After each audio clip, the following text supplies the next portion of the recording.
Usman, first of all, wanted to ask for your opinion on last night, the Allan Border medal, a great achievement for Mitch Johnson. You must be happy for him.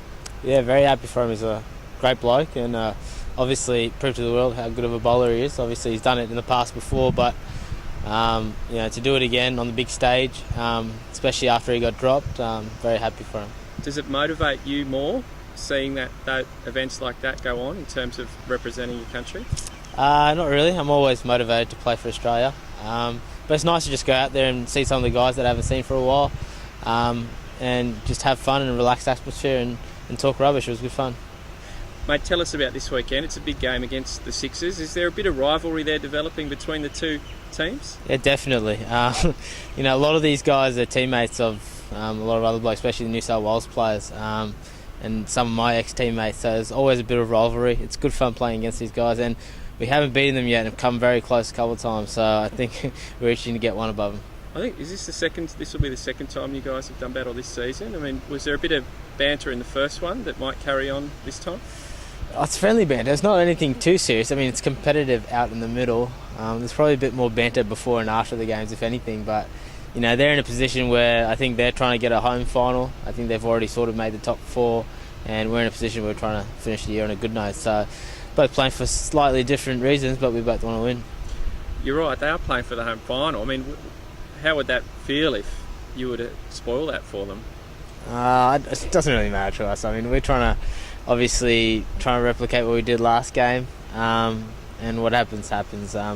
Disappointing that we're not in the scope for the top four this year, but hopefully we can finish off this year well and then lead up for the next year. What's your assessment on how it went? Why has it not just worked out for the Thunder? We probably just haven't been able to close out games earlier on in the year. Said it before, we probably should have won the first three games, and we just couldn't close out the games. We were in position to win those games, all three of the first three games, I thought, and whether it was a lack of experience or belief, we just didn't do it. So I think that hurts you in a tournament like this, where you need you need a bit of momentum, need a few wins to get you going. We especially did, so it probably hurt us, and to get that win last game, that's why it meant so much. So 2020 is pretty psychological, you think? Just getting wins can really make a difference? It's the old cliche, winning's a habit. It gives you a lot of confidence as a team and as a player, especially some of the younger guys we have around here.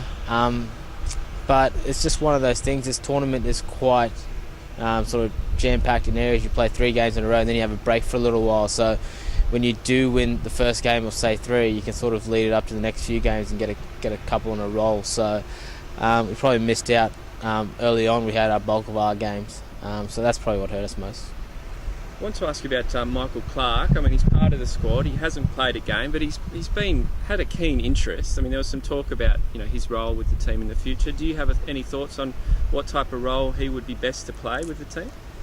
I'm not sure. It literally depends on what Pup wants out of it. I know he's been really good around the team when he's come to the games. I remember he came last year. He came this year when some of the other Aussie guys played. And he's got a really high workload.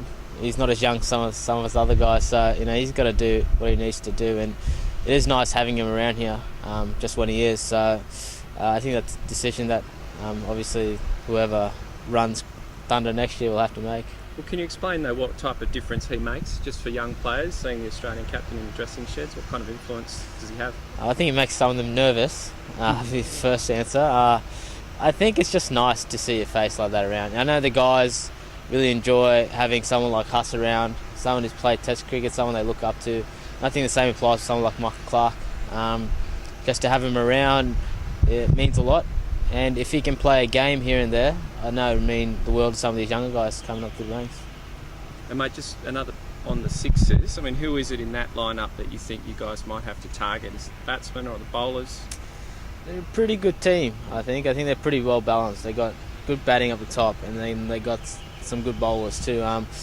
They haven't really, I don't think they've played to their full potential yet either. I think they've scrapped a few games, got through a few, missed out on a couple. So, it's probably best time now. Hopefully we can get in before the finals and they really start gearing up. I think we should have won the first game. We sort of let ourselves down the last 5 overs of our batting, and I think we didn't bowl half as good as we should have, or fielded. So I mean, I think if we're in the same position this time, I'd be pretty confident we'll win.